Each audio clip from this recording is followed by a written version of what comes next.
everyone, and welcome back to Lauren's Take. Okay, I apologize for a delay in my video. I will say where I live, there was a huge winter storm that threw everything off. I've been trying to give assignments for my students. We've had 2 snow days back to back. We may have another one tomorrow. I hope so. Probably won't, but we'll see. We'll see. But I am ready to finally talk about Onyx Storm, the third book in the Fourth Wing series. I totally enjoyed this book. It took me longer to read it than I thought, again, because of teaching, but I'm ready to talk about it. Please comment down below your thoughts as well as you watch through the video. And, before you get started, please subscribe to the channel if you're not subscribed already, and let's get into it. So, as I always start every single review, I'm going to just read what the book jacket has has for the description of the book. And for this one, riders don't run, we fight. Violet Sorrengail. After nearly 18 months at Basgiath War College, Violet Sorrengail knows there's no more time for lessons, no more time for uncertainty, because the battle has truly begun, and with enemies closing in from outside their walls and within their ranks, it's impossible to know who to trust. Now Violet must journey beyond the failing Aratian wards to seek allies from unfamiliar lands to stand with Navari. It's Navarre or Navari? Anyway, the trip will test every bit of her wit, luck, and strength, but she will do anything to save what she loves. Her dragons, her family, her home, and him. Even if it means keeping a secret so big it could destroy everything. They need an army. They need power. They need magic. And they need the one thing only Violet can find, the truth. But a storm is coming, and not everyone can survive its wrath. That's so, perfect. I think that, pretty much sums everything up, so I think that's the end of this video. I'm so kidding. Yeah, so that's a very, very good kind of summary of what is to come in Onyx Storm.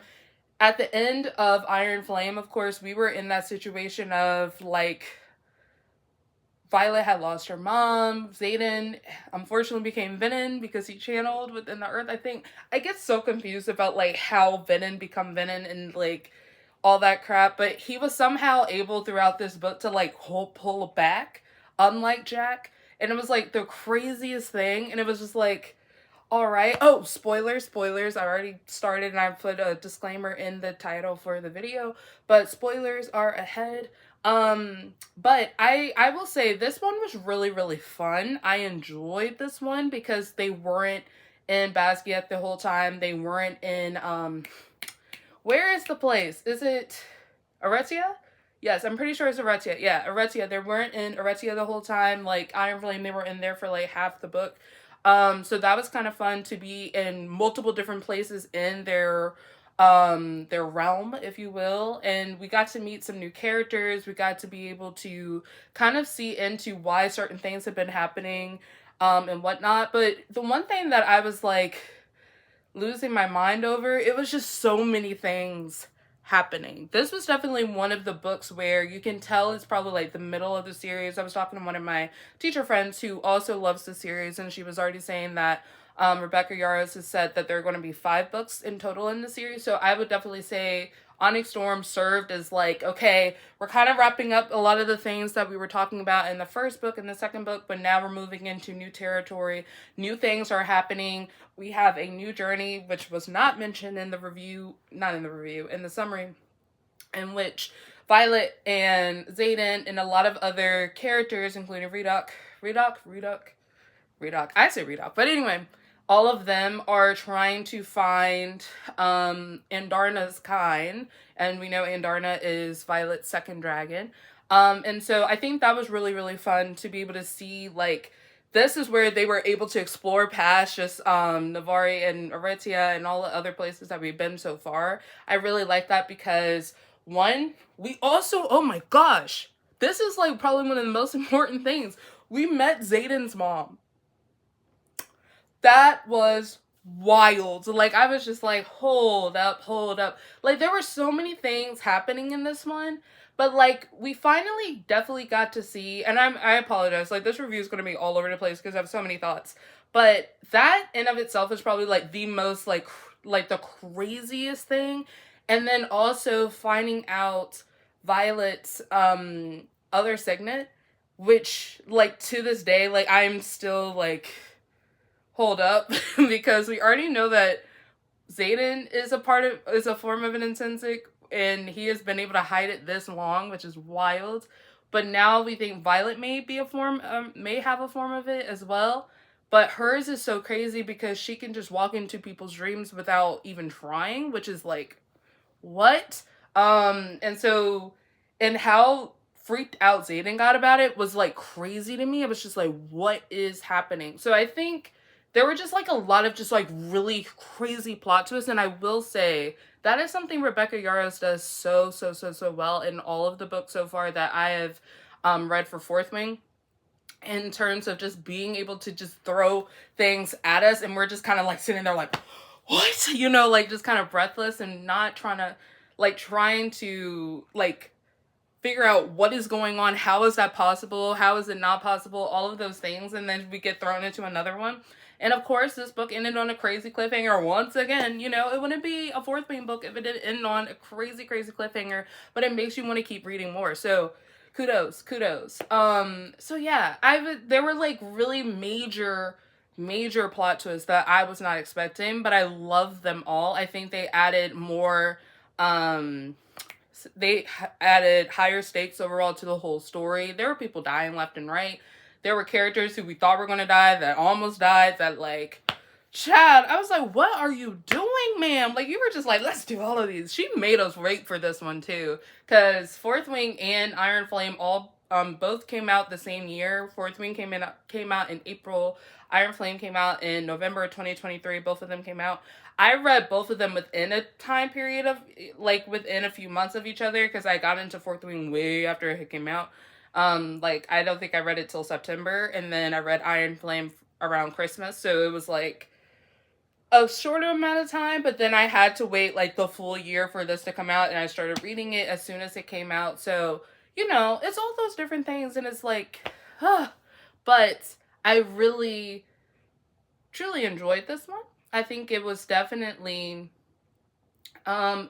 more adult of them all, because I feel like, you know, Violet is really coming into her own and is really growing and really maturing in a way that, you know, after losing her mom at the end of Iron Flame, her and her siblings are really trying to kind of come back together too, because, you know, she didn't even know Brennan was alive for years, you know, and that was something she was still kind of reckoning with in Iron Flame. But I think what was cool about this book in particular with the siblings were them trying to like really work as a unit, because, you know, that in of itself is like kind of crazy to think that they are now in a situation where they are kind of leading almost all fronts in different ways. And so I think that's been really that was really cool to see throughout Onyx Storm, of how they related, you know, together. We also saw a lot of the characters in Fourth Wing, Flame Section, Second Squad, really growing up. You know, Sawyer, poor thing, had lost his leg at the end of Iron Flame, so his trying to, you know, grow from that, you know, that horrible situation and, you know, adapt. That was like a major plot line in this. Learning that Redoc is not just the class clown. Like, he really is someone who cares so much about his friends, but he also does not play around with what he is supposed to do. Rhiannon, sis, was doing amazing as section leader. I was so proud of her, or not section leader, squad leader.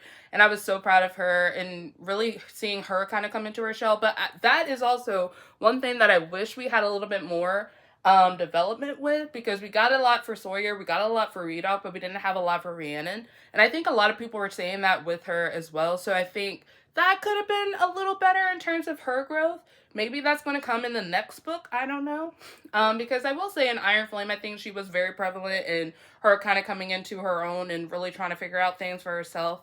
And there were like hints towards it in Onyx Storm, but we weren't getting it fully. So that's probably like one of my main critiques of the book. We got a lot of, you know, growth for almost all of these other characters, but not Ree. So that was the only thing. That's the only thing.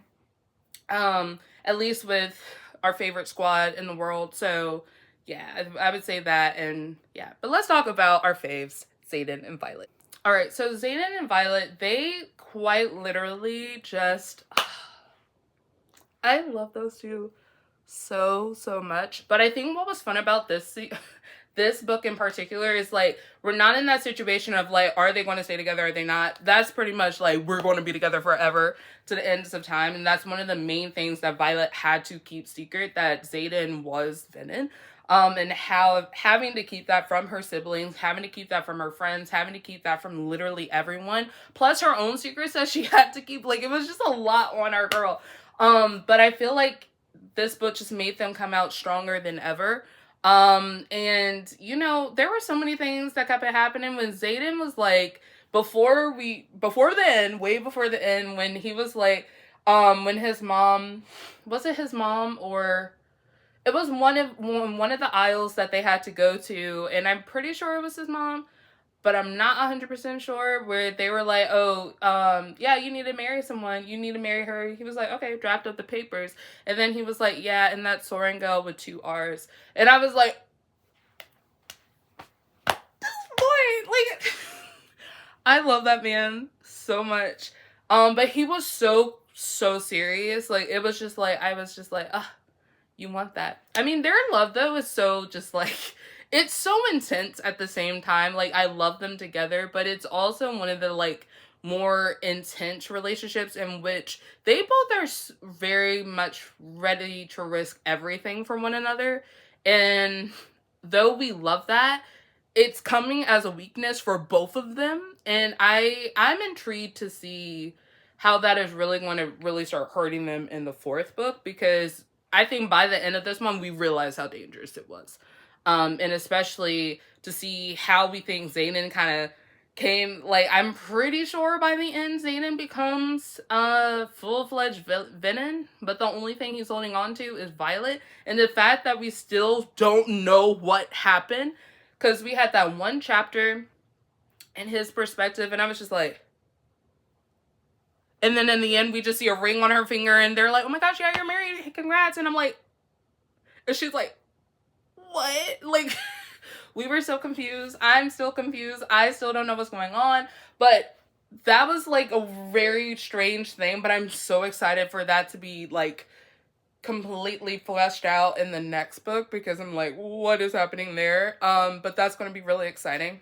But I will just say, in general, I really loved their growth in this book. I think, you know, they were tested a lot, but I feel like they were at that point where they know that they're not keeping anything from each other, that they can really trust each other with everything after getting over that hump in Iron Flame. So I really enjoyed that part of this.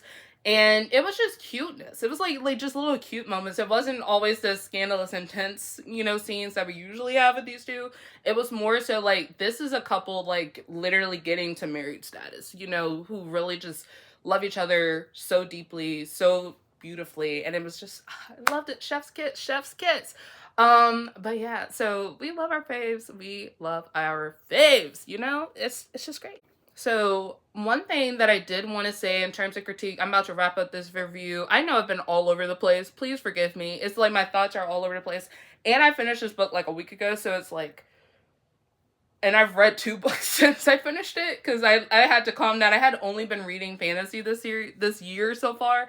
I said, okay, Lauren, take a break, read some like cute little quick love story situations, and I did. But anyway, one of the main critiques I had of this book was the fact that we only got like other perspectives of what was going on later in the book. That was a little weird to me because I was like, okay, oh, now we're going into Rihanna's perspective. Cool. Okay, now we're going into Imogen's. Now we're going into Xaden, and now we're coming back to Violet, and then we're going back. Like, I thought that was so off. I would have appreciated if we could have had like, especially Rhiannon, because I loved having her perspective. That was great.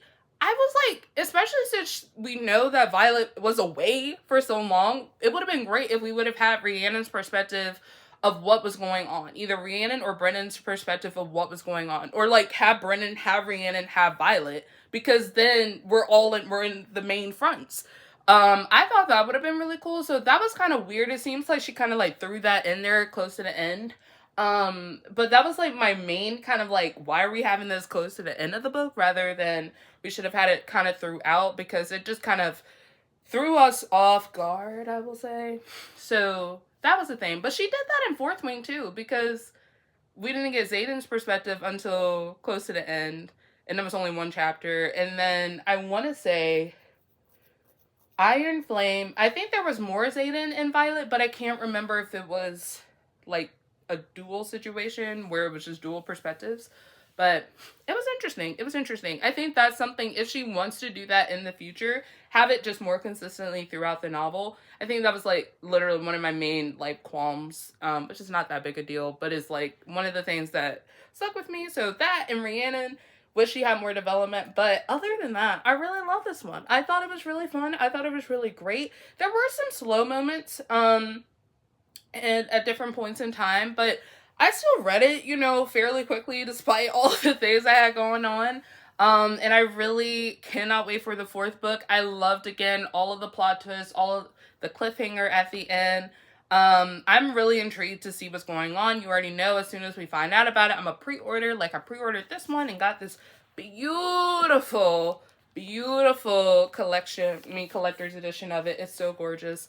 Though I will say, because I didn't want to mess it up, I read it mainly on on the Kindle app, and I was like, oh gosh, Lord. But I did read some of it in the book because, you know, I had to have the experience, but I did not want to mess it up because it's so pretty. And this is the first time I've actually been able to read one of these books as soon as they came out, so I was really excited about that. But anyway, I'm gonna give the book 4.5 stars for the main things of the narrative or the narration, or the dual narrations. I'm like, not, like, the multiple perspectives being weird close to the end, as well as I feel like there was a lot of room for Rhiannon's growth and development throughout the story as squad leader and as a character in general. While we had more growth for other characters, I think she definitely could have done better about that. But other than that, still loved it. You know, Violet and Xaden, still goals. You know, all of the things that we went through. Oh, real quick, and Darna and that whole situation. That whole situation was crazy. And, you know, in the end, that scene where Violet and Darna kind of, their bond, you know, cut off for a second, like, that messed me up. But I was so glad she came back. I was so glad she came back. But I'm excited to see how that goes, or continues in the next next book. So stay tuned. But yeah. Alright, so that concludes this video, y'all. Please give this video a big thumbs up. Don't give it a thumbs down. That's just rude. Also, please comment down below and subscribe to the channel. But comment down below to tell me your thoughts about Onyx Storm. Also, if there was something I didn't mention, please bring it up in the comments. I would love to keep it going in the comments. But yeah, I should have another video out to y'all next week. Please forgive me for not having one out last week. But we're doing pretty good. We're doing pretty good. And, you know, I'll see y'all in the next one. Alright, bye.